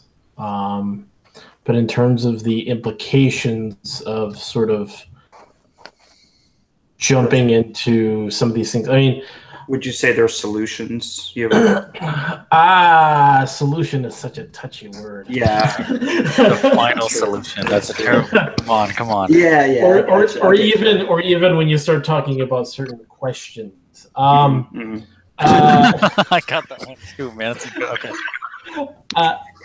See, I'm fine joking about it and having this. It's official. Hoppas get to be in the white ethno state.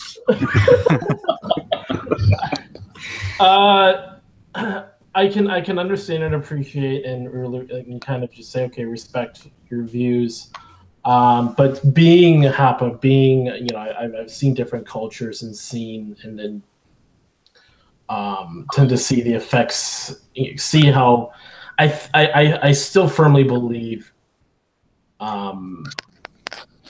culture can basically maybe not eliminate tribalism, but at least alleviate it to the point that, I mean, I think culture and race are definitely very closely connected, but they're not necessarily correlated. Like, just because you're white doesn't mean you believe a certain thing. I mean, we can see that, although typically a white person probably believes in a certain thing.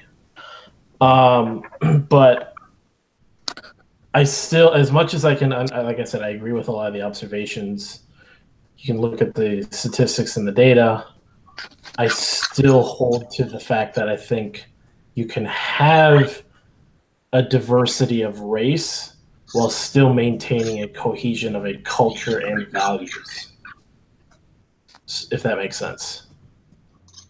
Okay.